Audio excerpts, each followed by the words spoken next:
예, 장관님. 예. 지금 법제처가요, 헌법주석서라는 걸 발간을 했거든요. 거기에 보면 대통령 직무대행의 범위는 현상 유지 위주로 해야 된다, 새로운 걸 하면 안 된다, 이렇게 되어 있고요. 서울대 총장이자 한국법학교수회 회장인 성낙인 교수 헌법학 책에도 권한대행의 범위 밖에 있는 게 헌법재판소장, 헌법재판관, 대법원장, 대법관 등의 임명이라고 명시되어 있습니다. 이 견해에 대해서 어떻게 생각하십니까? 우리 헌법에는 대통령 권한대행의 권한 범위에 대해서 특별한 규정이 없고 학계나 실무에서는 다양한 견해가 있는 것으로 알고 있습니다. 장관님 견해는 어떠십니까? 저는 여러 견해 중에 여러 가지 상황을 나누어서 설명하는 경우도 있습니다만 권리와 사고는 다르다고 생각을 하고, 그다음에 이 헌법재판소 구성을 입법, 사법, 행정으로 나누어서 임명하도록 되어 있는데 지금 문제되는 부분은 행정부 몫으로 되어 있는 부분이라서 총리께서 필요성이 있다면 임명할 수 있다고 생각을 하고, 그렇게 총리께서 판단하고 결정한 것으로 알고 있습니다. 자, 한덕수 대행이 12월 26일인가요? 담화문 발표한 내용 아시죠? 거기 보면 헌법기관 임명을 포함한 대통령의 중대한 고유권한 행사는 자제하라는 것이 우리 헌법과 법률에 담긴 일관된 정신입니다 라고 한덕수 대행이 본인 입으로 직접 발표한 발표문이에요.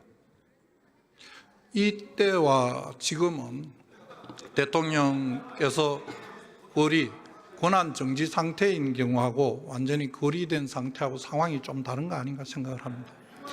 지금 법꾸라지의 면모를 지금 정확하게 보여주시는 거거든요. 표현이 좀 과하십니다.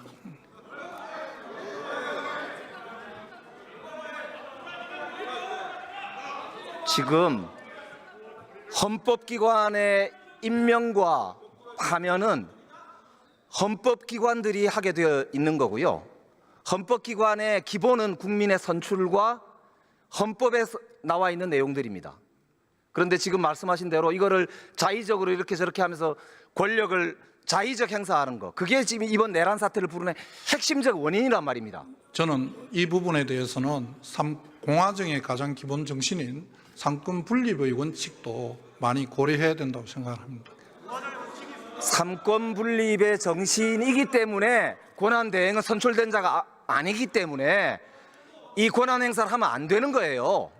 헌법기관의 구성의 원리는 국민으로부터 주권을 위임받은 대통령과 국회 같은 선출된 권력이 하는 거란 말입니다. 어떻게 권한 대행이 그 선출된 권력의 권한을 행사한다 이 말입니까? 그거야말로 제2의 내란이다 이거죠.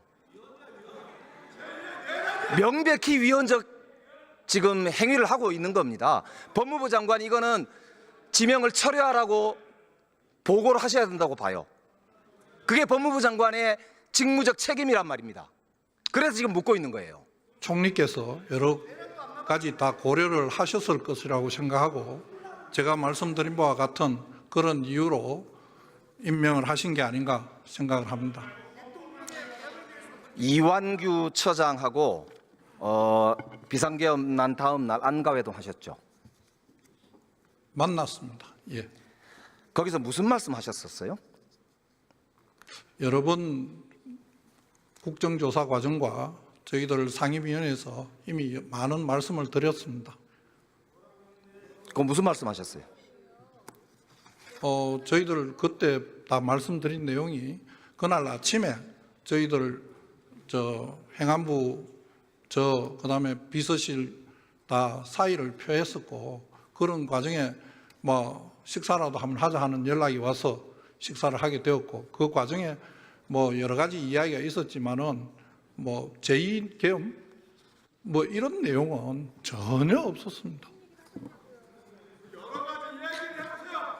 지금 장관께서 내란 공범 아니냐 이런 비판을 많이 받으시죠? 저는 내란 공범이라고 생각해 본 적이 한 번도 없고 내란을 공모한 적도 없습니다.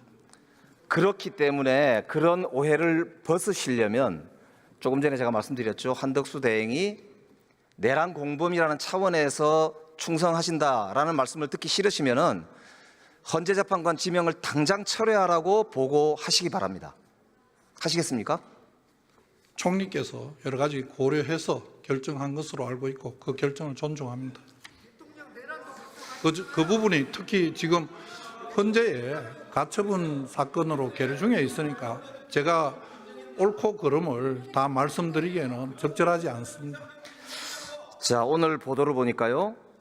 윤석열, 김건희 부부가 대통령 관저로 갈 때 500만 원 정도의 캣타워, 2천만 원 정도의 흰옥기 욕조가 설치됐었다. 그런데 이사 과정에서 이게 운반이 됐다라고 하는 정황이 나왔거든요.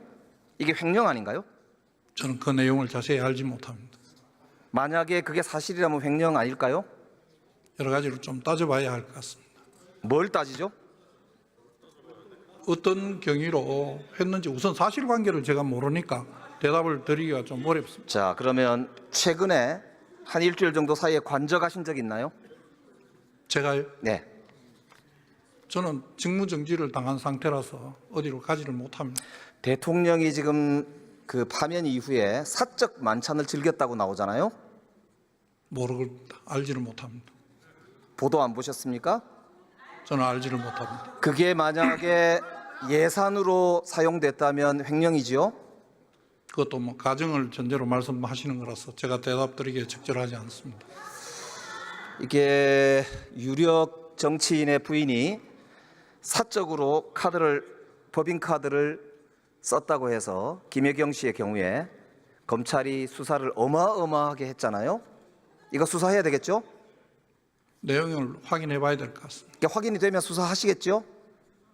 검찰에서 수사 필요성이 있으면 제가 지금 당장 모르겠는 부분이 그런 내용이 검찰이 직접 수사권 범위에 들어가는지를 우선 정확하게 잘 모르겠습니다. 제가 확인해 보겠습니다. 확인하고 필요하면 말씀드리겠습니다. 확인하시겠다고 분명히 말씀하셨습니다. 그 내용을 사실관계를 확인해 보겠습니다. 우선 그러니까 사실관계가 확인이 되면 수사가 필요하다는 거는 당연히 인정하실 거죠? 수사의 필요성은 사실관계가 우선 뭔지 의원님께서 말씀하신 내용은 지금 언론에 나온 걸 말씀하시는 거 아니겠습니까? 저는 언론 그 보도를 보지를 못했습니다. 그래서 우선 그 내용부터 확인해 보겠습니다. 우리 법무부 장관은 수사 지휘권이 있지 않습니까? 수사 지휘권은 구체적인 사건에 대해서 있습니다. 예. 그래서 예. 내란 우두머리 혐의로 지금 정말 우리 대한민국 역사를 정말 어떻게 표현해야 될까요? 박살을 낸 내란 우두머리 혐의를 받고 있는 분입니다. 이런 분이 이런 횡령을 하는데 법무부 장관이 그렇게 소극적으로 답변하셔야 되겠습니까? 사실 확인해 보겠습니다. 사실 확인되면 바로 수사하시기 바랍니다. 확인하겠습니다.